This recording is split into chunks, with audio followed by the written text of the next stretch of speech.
This is Jawad and welcome back to another video. तो ये English पे मैं थर्ड वीडियो अपलोड कर रहा हूँ जो क्लास 10th है। तो ये मैं बुक ले आया हूँ आपके सामने आज। तो देखते हैं कि बुक से आपने क्या कुछ है जो कि कर सकते हैं जिन बच्चों के पास ग्रामेटिकल मटेरियल नहीं है और जो बच्चे बुक से थोड़ी बहुत ग्रामर करना चाहते हैं। तो बुक में ही आपकी सारी ग्रामर मौजूद होती है, इसमें ये नहीं होता कि आपकी बुक में ग्रामर ही नहीं है।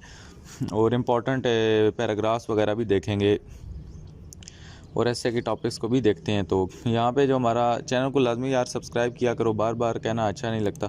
तो चलो यहाँ पे हज़रत मोहम्मद सल्लल्लाहु अलैहि वसल्लम वाले चैप्टर पे आ जाओ। तो ये चैप्टर जो होते हैं ना, आप सल्लल्लाहु अलैहि वसल्लम पे उर्दू वाले भी और इंग्लिश में भी आपके जो पैराग्राफ्स के लिए होता है ये चैप्टर इंपॉर्टेंट होता है, क्योंकि डेफिनेटली होली प्रॉफिट हमारे जो जो हैं रोल मॉडल हैं और हमारे आखिरी नबी हैं, ख़ातमुन नबीयीन हैं। तो इस वजह से ये टॉपिक ज़्यादातर दिया जाता है।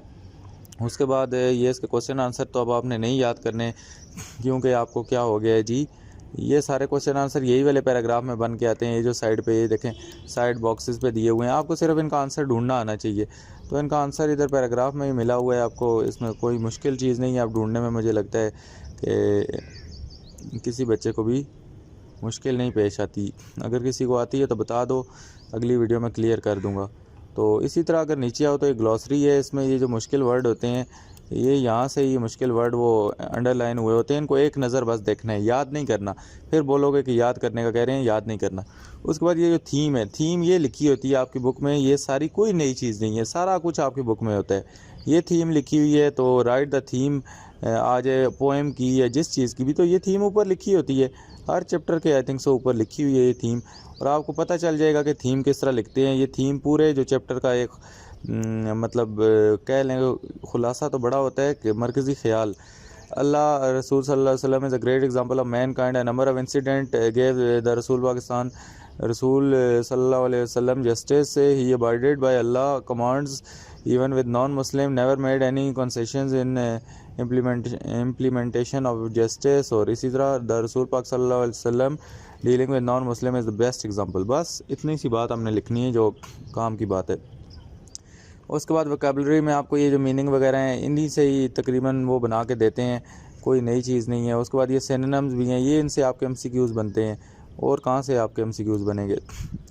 उसके बाद नीचे आ जाओ तो give the meaning of phrasal verbs, तो आई थिंक सो अभी नहीं आ रहे। तो उसके बाद जी रीडिंग में ये फिल इन द ब्लैंक्स वगैरह छोड़ो, ये मैं आपको MCQs करा दूंगा। तो बाकी क्या जी, ये टॉपिक सेंटेंस और सपोर्टिंग डिटेल, तो ये फेडरल बोर्ड ने टर्म यूज़ की हैं, तो ये आपकी बुक से ही उठा के यूज़ की हैं, कहीं बाहर से नहीं की। ये आपको सारा कुछ ये जो ग्रामेटिकल पोर्शन है आपकी बुक में मिलेगा। उसके बाद ये क्वेश्चन आंसर है, इन्हीं को ही एक बार देखो कि इनके आंसर आप पैराग्राफ में के ढूंढ सकते हो कि ये नहीं। अगर ढूंढ सकते हो तो बस, बाकी टेंशन लेने की कोई ज़रूरत नहीं। इन्हीं को जाओ क्वेश्चन यहाँ से देखो और पीछे बुक में जाओ और पैराग्राफ जो भी पूरी बुक को पैराग्राफ पूरे चैप्टर को मान लो और चलो वहाँ पे। इसी तरह सेकंड क्वेश्चन को पीछे जाके बुक में ढूंढो चैप्टर में कि किधर है, इसी तरह इन सारे क्वेश्चन को। फिर ग्रामर में आ जाओ तो यही ग्रामर लिखी हुई है। ये कॉन्क्रीट नाउन आपके सिलेबस में शामिल है, एब्स्ट्रैक्ट नाउन आपके सिलेबस में शामिल है, और इतना अच्छा नीचे एक्सप्लेन हुआ है और बिल्कुल ईजी हुआ है। उसके बाद नीचे इसकी एक्सरसाइज भी हुई है नीचे, तो आपकी बुक में ही सारी चीज़ें हुई हुई हैं। अगर आप थोड़ी सी अक्ल समझ रखते हैं तो आपको कहीं और देखने की ज़रूरत भी नहीं पड़नी चाहिए। बाकी मैं MCQs वगैरह और बाकी डिटेल में चीज़ें ले आऊँगा, लेकिन फ़िलहाल बुक से गुजारा करो, टाइम बहुत कम है, अभी स्कूल भी जाना है, 7 बच्चे इधर ही घर हो गए हैं। तो उसके बाद यहाँ पे ये देखें सारी इसकी इनडेफिनेट आर्टिकल लगाने की सारी ब्लैंक्स और ये सारी प्रैक्टिस आपको मिली हुई है। उसके बाद नाउन फ्रेज़ है ये आपकी बुक में, तो इसकी भी आपको बिल्कुल डेफिनेशन मिली हुई है, नीचे इसकी साथ में पूरी की पूरी एक्सरसाइज मिली हुई है। और डेफिनेटली आपके टीचर्स ने ये हल तो करवाई होगी, अगर छुड़वा दी है तो फिर तो आपके मास्टर माइंड टीचर्स हैं। प्रेजेंट इंडेफिनेट और पास्ट प्रेजेंट कॉन्टीन्यूस है। पंक्चुएशन आई थिंक सो अभी आपके में नहीं है पेपर में, ये 9th क्लास में आ गई, तो इसको रहने दें। तो आपको मैंने एक डिटेल वीडियो ऑलरेडी अपलोड कर चुका हूँ मॉडल पेपर पे, तो वो देख के लाजमी फिर इस वीडियो पे आपने आना है, नहीं देखी तो पहले वो देख लें, तो आपको सारा कुछ वहाँ से भी समझ आ जाएगा। बाकी ये क्वेश्चंस हैं, ये वाले क्वेश्चंस ये अंदर से बन सकते हैं, ये अंदर बने हुए हैं आपकी बुक में क्वेश्चंस, तो जहाँ मर्ज़ी से आ जाए पैराग्राफ में आपको उसका आंसर मिल जाएगा। उसके बाद ये प्रेसी वही होती है जो समरी होती है, प्रेसी एक ही चीज़ होती है, छोटा करके लिखना। उसके बाद ऐसे, ये ऐसे आपके सामने एक आया हुआ है, हज़रत मोहम्मद सल्लल्लाहु अलैहि वसल्लम एज एग्जाम्पलरी जज, 200 से 250 वर्ड का। तो ये ऐसे यहाँ से बुक वाले लाजमी करो, यही इंपॉर्टेंट होते हैं। और नीचे चलें तो हमारे पास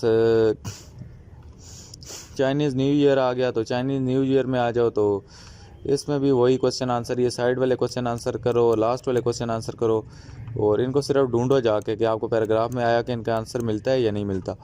और इसी तरह नीचे आ जाओ, ये एक क्वेश्चन बना हुआ है साइड बॉक्स पे, और नीचे आओ तो ये एक और क्वेश्चन बना हुआ है साइड बॉक्स पे। तो ये आपने सिर्फ अंदर से ढूंढने की प्रैक्टिस करनी है। उसके बाद ये मीनिंग्स, ये थोड़े बहुत जो दिए हुए हैं यहाँ से ही रफली इनको एक नज़र इनके मीनिंग देख लो। और उसके बाद ट्रांसलेट इनटू उर्दू, ये ख़त्म हो गया, ये 9th क्लास का है। बाकी ये चाइनीज, ये फिल इन द ब्लैंक्स को छोड़ दो, ये अब नहीं आएंगी। आंसर द फॉलोइंग क्वेश्चंस में से ये पीछे जाके सारे क्वेश्चंस ढूंढो। उसके बाद ये कलेक्टिव नाउन है आपकी ग्रामर में, ये ग्रामर का आपका पोर्शन बना है और नीचे आपको इसकी प्रैक्टिस के लिए ये भी की है। तो एक एक बार इनको देखो तो आपकी ग्रामर की प्रैक्टिस क्या हो जाएगी, क्लियर हो जाएगी। उसके बाद नीचे अगर आते हैं तो यूज़ ऑफ मस्ट वगैरह, इनको भी एक एक नज़र देख लो, ये सारी ग्रामर यहाँ से ही आपकी आएगी, कहीं बाहर से नहीं आएगी। बाकी प्रेजेंट इंडेफिनेट और प्रेजेंट कॉन्टीन्यूस टेंस भी ये सारा, और इसकी नीचे आपको एग्जांपलें दी हुई हैं। Fill in the blanks with must और मसंट, मस्ट नॉट, तो इजी सीन है इसका। उसके बाद यूज़ ऑफ हाइफन्स, ये इतना नहीं है आपका। इन फजूल टॉपिक्स को जो आपके एमसीक्यूज़ में मैंने डिस्कस किए हुए हैं पिछली वीडियो में, जो नहीं डिस्कस किए उनको फ़िलहाल छोड़ दो। उसके बाद ये प्राइमरी स्ट्रेस, सेकेंडरी स्ट्रेस, इसको भी छोड़ दो सारे को। और नीचे आओ तो एक और ऐसे आ गया, ये ऐसे ही बहुत इंपॉर्टेंट है, राइट ऐसे ऑन कल्चरल फेस्टिवल। तो ये बुक वाले ऐसे करो। 9th क्लास का भी मीडिया में उनको कह रहा था कि बुक से आपका रोल ऑफ मीडिया, तीसरा चैप्टर है, उसके नीचे ऐसे वो पैराग्राफ लिखा हुआ है, तो वही पैराग्राफ आ गया था। इसलिए मैं आपको यही रिकमेंड करूँगा कि किसी फजूल गेस्ट, मैं देख रहा हूँ कि काफ़ी ज़्यादा लोगों के, तो उन पे जाने की ज़रूरत नहीं है। तो ये फुल बुक गेस्ट देख लिया करो, एक मेरा और बाकी बेशक मेरे भी कोई गेस्ट ना देखा करो। This is what I trust, और ये मेरे अपने एक्सपीरियंस का वो निचोड़ है। उसके बाद ट्राई अगेन वाली नज़म में आ जाओ तो ये नज़म इंपॉर्टेंट है ट्राई अगेन की। इसमें it is a lesson you should heed, ये इसका पहला जो ये है बहुत इंपॉर्टेंट है। ये इसको रुके मैं हाईलाइट करता हूँ। और साथ में जो इससे क्वेश्चन बनेंगे, ये क्वेश्चन है, ये क्वेश्चन बने हुए हैं आपके साथ में, इसी टाइप के क्वेश्चन बनेंगे। जो एक्स्ट्रा क्वेश्चन होंगे वो मैं आपको डिस्कस कर दूंगा, लेकिन यही क्वेश्चन नहीं से बनेंगे। जो आपका पार्ट बी होगा, read the stanza and answer the question, ये पहला इसमें से इम्पोर्टेंट है। और उसके बाद यहाँ पे एक और, if you find task hard will bring reward, 1 minute देखते हैं जी, इसका ये ख़त्म ही हो गई है। ये पहला स्टैंजा इसका इम्पोर्टेंट है। और उसके बाद यहाँ पे इसका ये दूसरा स्टैंजा कर लो, पहले 2 स्टैंजा इसके इम्पोर्टेंट है।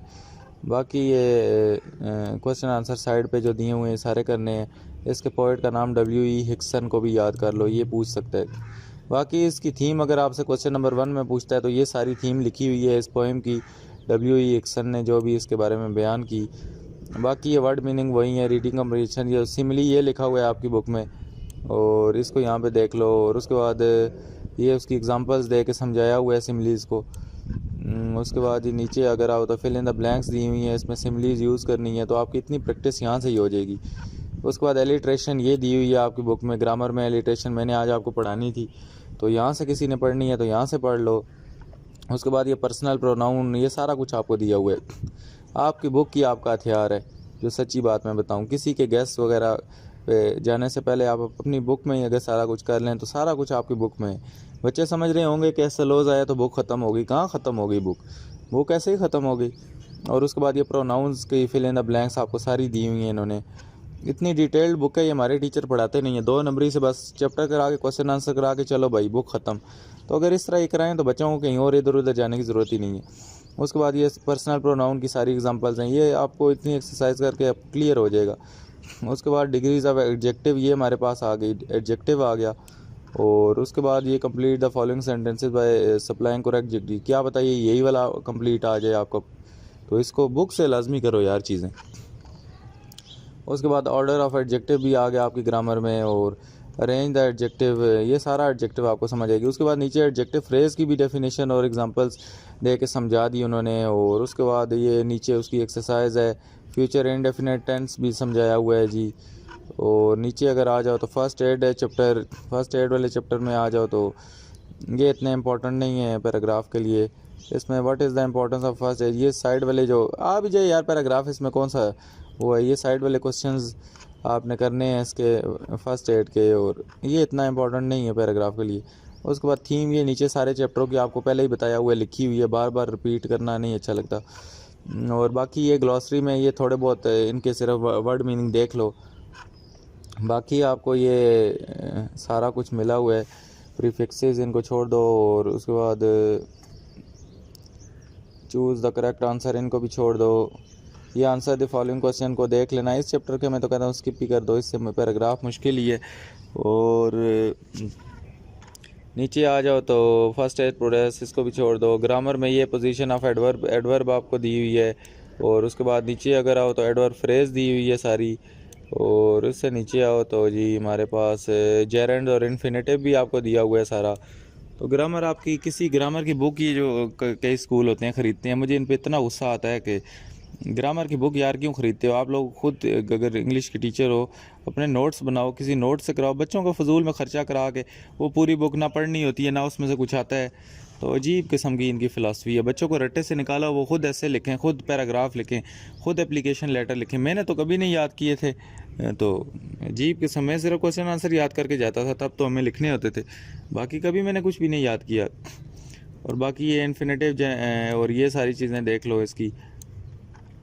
उसके बाद नीचे अगर आ जाओ तो ये राइटिंग स्किल्स वगैरह दी हुई हैं, इन चीज़ों को पढ़ो ये सारा। उसके बाद ये रिव्यू वाली कर लो, रिव्यू एक्सरसाइज कर लो, इससे क्वेश्चन आते हैं।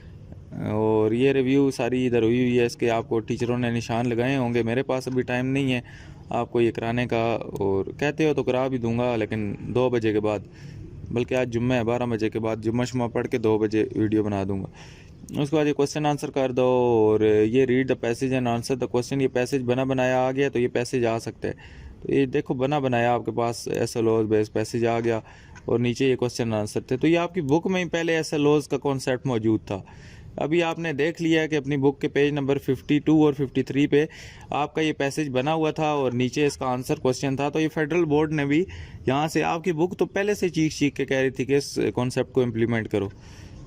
उसके बाद ये प्रेसी वही होती है समरी टाइप छोटी सी। उसके बाद आ गया तो पैराग्राफ है।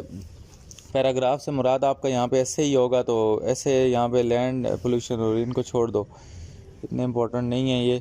और उसके बाद नीचे अगर आ जाओ तो नैरेटिव वैसे ऑन फॉलोइंग, रेनी डे कर लो, मेमोरेबल ट्रिप कर लो, ये आपके ऐसे भी बुक के अंदर ही दिए हुए हैं। उसके बाद पैराफ्रेज द स्टेंजा में ये इंपॉर्टेंट आपको बताया था, if you find a task hard try again. उसके बाद द रेन आ गई जी, रेन बारिश हो रही है बाहर, और इसमें क्या करते हैं, I hear the leaves drinking the rain, I rich leave on the top giving the poor beneath sweet noise sun का। इसके ये दोनों हैं, WH डेविस ने ये लिखी है, और इसमें यही है रिच लीव से मुराद अमीर लोग हैं और गरीब से मुराद गरीब लोग हैं। ये इसके क्वेश्चन आंसर 2 साथ में दिए हुए हैं, इनको देखो। और यार इसमें अगर कहोगे कि मुझे बता दें कौन सा इंपॉर्टेंट है, तो इसमें दोनों ही इंपॉर्टेंट है। एक तो मैं गुर्बत का रोना रो रहे हैं, और मैं तो फिर कहता हूँ किसी ने अगर छोड़नी है तो ये पहले वाला कर लो, तो नहीं तो दोनों ही कर लो। छोटी सी पोएम है, अब यार अच्छा नहीं लगता इसका, एक स्टेंजा करो और एक रहने दो, तो इसको भी क्या महसूस होगा। उसके बाद आप देखो थीम नीचे इसने पूरी दी हुई है। थीम आपने ये मेटाफॉर्स वगैरह भी इसमें डिस्कस किए हुए हैं। ये एक बार लाजमी थीम आपने ख़ास तौर पे चैप्टर्स को ना पढ़ो, बेशक पोएम्स की थीम पढ़नी है, इसमें सारा आपको मेटाफॉर वगैरह और ये चीज़ें भी इन्होंने थीम में डिस्कस की हुई हैं। तो इस मासूम सी पोएम की मैं तो आपको यही कहूँगा कि दोनों स्टेंजा करो, ये अगर आप नहीं करते तो बेचारी नाराज़ हो जाएगी। तो उसके बाद नीचे चलते हैं, तो ये एंटोनम आपको दिए हुए हैं। और उसके बाद डिनोटेशन और कोनोटेशन, अभी बच्चे कहते हैं ये SLOs में ये क्या आ गया, तो ये आपकी बुक में बेटा ये दी हुई है, कहाँ से बाहर से आ गया।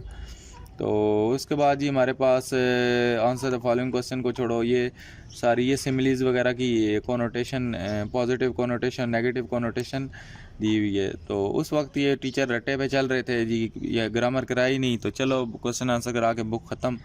अब टीचर अभी भी इन्होंने इस बार इतना नहीं कराया, मैं देख रहा था, तो आप लोग बताएं कि आपके टीचर्स कैसे हैं, उन्होंने करवाई है सारी बुक की ग्रामर इतना डिटेल में जिस तरह भी हम इसको रिव्यू कर रहे हैं, इस तरह आपको पढ़ाया भी है या नहीं।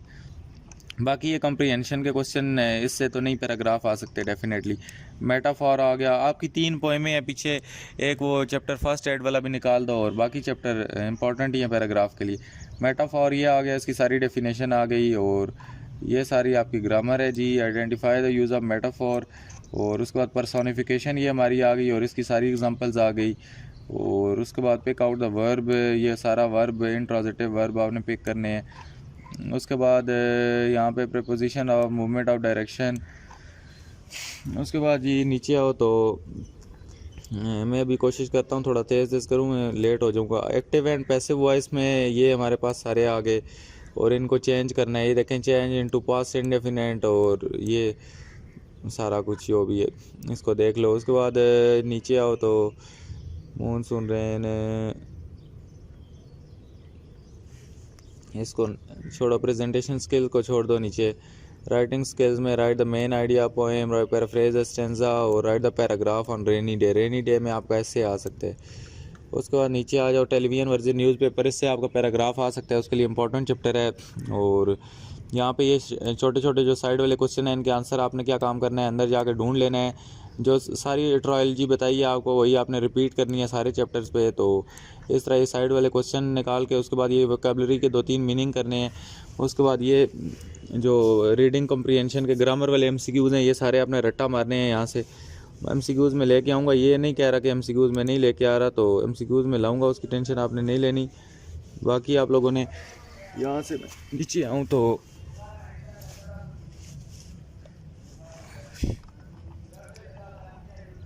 आप लोगों ने नीचे आंसर द फॉलोइंग क्वेश्चन करने हैं।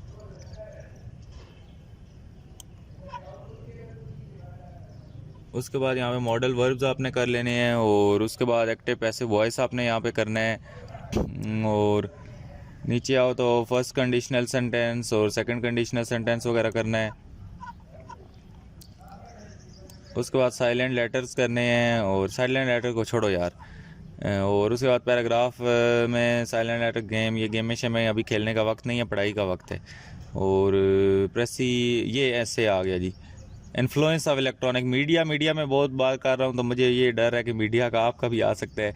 नहीं तो ये देखें सैम्पलेस रूब्रिक, तो ये रूब्रिक का भी वर्ड इन्होंने यहाँ से उठाया हुआ है। और इन्फ्लेशन वाला ऐसे भी देख लेना, वो भी मुझे उसका लग रहा है। उसके बाद ये लेटर है, ये लेटर आपका यहाँ से एक आ सकता है। उसके बाद ये नीचे लेटर लिखा हुआ भी है सारा। और उसके बाद नीचे आओ तो little by little one walk far वाला चैप्टर आपका आता है, तो इसमें नीचे आओ तो ये साइड वाले क्वेश्चन आपने पैराग्राफ के अंदर से ढूंढने हैं। और उसके बाद नीचे आ जाओ तो ग्लॉसरी देख लेनी है। इसी तरह आपने वर्ड मीनिंग देखने हैं और ट्रांसलेट पैराग्राफ को छोड़ दो, ये कम्प्रीहेंशन वाले एमसीक्यूज़ लाजमी करने हैं। और नीचे आओ तो जी हमारे पास ये आंसर द फॉलोइंग क्वेश्चन को आपने अंदर जाके सिर्फ ढूंढना है, याद शायद नहीं करने। और ग्रामर में आ जाओ तो इनडेफिनेट प्रोनाउन आ गया, ये आपकी सारी ग्रामर है यार, थक गया हूँ अभी वीडियो बना के। उसके बाद प्रेजेंट परफेक्ट टेंस आ गया। और हमारे पास ये राइटिंग स्किल, इनमें से ये ऐसे को करिकुलर एक्टिविटीज़ के ऊपर से कोई चीज़ मैं मिस कर देता हूँ तो कर लिया करो। अभी माइंड इधर हर जगह नहीं होता, वीडियो में भी होता है, ऑडियो मोबाइल पकड़ो साथ में, क्या क्या करो ये तो आप लोगों को क्या पता अभी मैं कैसे बनाता हूँ। उसके बाद एप्लीकेशन ये आ गई जी, अरेंज द स्पोर्ट्स वीक वाली, ये वाली कर लो, इम्पोर्टेंट है। और उसके बाद ये सारा इसका वो भी लिखा हुआ है पैटर्न सा। उसके बाद ये प्रिंसिपल के पास एक और जो एप्लीकेशन आ गई। और उसके बाद नीचे आओ तो यूनिट 8 आ गया, पीस, ये पोएम आई थिंक सो। तो ये इसमें से ये पहला इसका स्टेंजा करो, the wind is smashing drawing disgusting. और इसमें से ये साइड वाले इसके क्वेश्चन आंसर लाजमी ढूंढो कि किधर हैं इसके आंसर। और but all of the centre stillness, बस इसका पहला कर लो। ये DR हेटमैन ने लिखी है, हार्टमैन ने, और इसकी थीम ये नीचे दी हुई है, इसको लाजमी करो। और बाकी ये वोकैबुलरी वाले सारे कर लो। और सिनोनिम्स, ये सारी इसकी यार कोनोटेशन ये दी हुई हैं, ये सारे करो। उसके बाद ये क्वेश्चन आंसर आपने अंदर जाके ढूंढने हैं पोएम से भी। और ये इमेजरी की आपको डेफिनेशन दी हुई है। और उसके बाद हमारे पास ये ग्रामर है, काइंड्स ऑफ प्रोनाउन इसमें आ गया। और उसके बाद चूज़ है अप्रोप्रिएट वर्ड। 7:40 हो गए, अभी मैं तैयार भी नहीं हुआ। तो यहाँ पे ये जेरेंट फ्रेज़ है, देख लो। और उसके बाद इन्फिनेटिव फ्रेज़ है, प्रपोजिशनल फ्रेज़ है। उसके बाद जी नीचे आओ तो ये सारी इसकी एक्सरसाइज है, ये लाजमी करो। और कंटेंट वर्ड्स वगैरह वगैरह ये सारी आपको चीज़ें दी हुई हैं इधर। रिव्यू एक्सरसाइज 2 आपने लाजमी सारी कर लेनी है, इससे कोई ना कोई एमसीक्यूज़ आ जाएंगे इंशाल्लाह। और ये इतनी लंबी चौड़ी एक्सरसाइज है। आंसर द क्वेश्चन ये जो दिए हैं इनको भी अंदर जाके पैराग्राफ में ढूंढो जिस चैप्टर के भी हैं। और उसके बाद ये क्वेश्चन आंसर भी ढेर सारे दिए हुए हैं। एप्लीकेशन ये दी हुई है, ये एप्लीकेशन दोनों इंपॉर्टेंट है, ये कर लो। और ये ऐसे भी दोनों इंपॉर्टेंट है, ये कर लो। उसके बाद पैराफ्रेज द फॉलोइंग्स, ये वाला इंपॉर्टेंट है। ये आई बोला था आपको, रिच लीव और पुअर लीव वाला पहला वाला ये वो है। उसके बाद समरी आपने पोएम की लाजमी देखनी है। तो सिलेक्टिंग द राइट कैरियर वाले चैप्टर से ही पैराग्राफ आ सकता है, इसके ये साइड वाले क्वेश्चन आंसर आपने लाजमी करने हैं। और नीचे आ जाओ तो इसमें फिर वही आपने ग्लॉसरी के ये थोड़े बहुत वर्ड मीनिंग, अगर इस क्वेश्चन को स्किप करना चाहते हो कर दो वर्ड मीनिंग वाले को, क्योंकि 3 मीनिंग आएंगे आपको वर्ड के पैराग्राफ में अंडरलाइन होंगे। उसके बाद difference between consulting and dictionary, छोड़ो इसको यार। रीडिंग एंड कंप्रीहेंशन में ये क्वेश्चन आंसर हैं, इसके आंसर जाके पीछे ढूंढो। और मज़ीद ये ग्रामर में जी नाउन क्लॉज आ गई, नाउन क्लॉज करो। उसके बाद प्रेजेंट परफेक्ट, कॉन्टीन्यूस टेंस वगैरह ये सारा लिखा है, ये करो बेटा जी, ये करो। भी आपका इंग्लिश का पेपर है, इसके बाद उर्दू का भी है। ऐसे ऑन माय फेवरेट कैरियर ये वाला कर लो। और ऐसे वैसे जो मर्ज़ी आ जाए लिख लेना चाहिए। अ वर्ल्ड विदाउट बुक वाला ये चैप्टर इंपॉर्टेंट है पैराग्राफ के लिए। इसमें भी सेम ट्रोलॉजी अपनाओ यार। ये इडियम्स दिए हुए हैं, इडियम्स को रहने दो, ये करना है कर लो। और उसके बाद ये कंप्रीहेंशन के क्वेश्चन आंसर हैं, इनमें ये सारे कर लो। और लाइब्रेरी स्किल है, ग्रामर, ये ग्रामर की सारे ये करो, इनकी प्रैक्टिस करोगे तो आपकी ग्रामर अच्छी हो जाएगी। जब तक मैं लेके आता हूँ तब तक इंतज़ार नहीं करते बैठना, तो वो रात रात को हम प्रैक्टिस करेंगे शाम शाम को। और बाकी ये सारा कुछ इसमें से करो भाइयों। ये चैप्टर क्यों नहीं ख़त्म हो रहे आज? तो ये देखो, ये क्वेश्चन आंसर ढेर सारे दिए हैं, इनके सिर्फ जाके अंदर आंसर ढूंढो। और उसके बाद जी ग्रेट एक्सप्रेशंस, हो इतनी एक्सपेक्टेशन थी कि चैप्टर ख़त्म होगा, फिर भी नहीं हो रहे। उसके बाद ग्रेट एक्सपेक्टेशन हमारी आ गई, तो इसमें ये सारा कुछ भी करो। और इसमें से रीडिंग कम्प्रीहेंशन में ये जाके अंदर क्वेश्चन आंसर ढूंढो। और आगे चलो जी, आगे चलो। ग्रामर आ गई, ग्रामर में ये प्रेजेंट पास्ट परफेक्ट टेंस है। उसके बाद फिल इन द ब्लैंक्स हैं, ये सारी चीज़ें करो इसकी। उसके बाद population growth, I think so आखिरी चैप्टर मुझे याद पड़ता है कि यही था, अब ये ना हो कोई नया ऐड हो गया हो। उसके बाद इस चैप्टर में से भी ग्लॉसरी करो। उसके बाद वर्ड ये रीडिंग शीडिंग करो जाके अंदर। ग्रामर में कौन सी सबऑर्डिनेटिंग कंजक्शन है। और यार बस करो। हो फेथफुलनेस भी था, अच्छा फेथफुलनेस भी है। तो उसके बाद फेथफुलनेस, जो लोग अभी तक वीडियो देख रहे हैं वो फेथफुलनेस कमेंट करें। और लेट हो जाऊंगा ना, आगे भी पेपर लेने हैं जाके। उसके बाद जी आगे आ जाओ तो फेथफुलनेस वाला चैप्टर आ गया। और इसकी भी ये सारी जाके एक्सरसाइजें करो, प्रीफिक्स और वर्ड मीनिंग, फ्रेजल वर्ब्स। और उसके बाद इसके रीडिंग कम्प्रीहेंशन जाके ये सारे करो। रीडिंग कम्प्रीहेंशन के answer the following question. Grammar में थर्ड कंडीशनल है, ये सारी करो। और उसके बाद कंपाउंड सेंटेंसेस हैं हमारे पास, कंपाउंड सेंटेंसेस करो। और जी कम्प्लेक्स सेंटेंसेस ये हैं हमारे पास। और साथ में ये यूज़ ऑफ कामा शामा, ये इसको छोड़ दो। बाकी आ जाओ जी हमारे पास review exercise 3 is again a very very important exercise, तो ये सारी करो। और ख़त्म हो गया, शुक्र अल्हम्दुलिल्लाह। और ये सारा ये रूब्रिक्स जो दिए हुए हैं, ये सारे रूब्रिक्स बेस जो SLOs है, ये सारा यहाँ बुक से रूब्रिक्स दिए हुए हैं। तो ये सारे देख लो आपको ये क्या क्या चीज़ें आएंगी। तो ये अभी उन्होंने इम्प्लीमेंट कर दी हैं, पता नहीं 2006 के बाद आज उनको याद आई है 2022 में। तो अल्लाह ही हाफिज़ हो हमारे इस एजुकेशनल सिस्टम का। ये जो पैसेज दिए हुए हैं इन पैसेज को भी करने हैं, यहाँ से ही क्या पता पैराग्राफ उठा के दे दें। तो उम्मीद करता हूँ आज की वीडियो अच्छी लगी होगी। और बाकी वीडियोज़ आएंगी इंग्लिश पे, अभी थोड़ा सब्र रखो। कल आप लोगों की कोई वीडियो नहीं अपलोड कर सका, तो आज बहुत ज़्यादा हो जाएंगी, अभी 2-3 तो हो ही चुकी होंगी। तो मिलता हूँ किसी और वीडियो में। अपना बहुत सा ख्याल रखिएगा। और जिस चीज़ की आपको कोई कन्फ्यूजन है वो कमेंट करें। और किसी भी चीज़ में कोई वो मसला परेशानी है तो नीचे कमेंट करें, ताकि फिर मैं उस पर बर वक्त वीडियो बना सकूँ। अल्लाह हाफ़िज़, टेक केयर।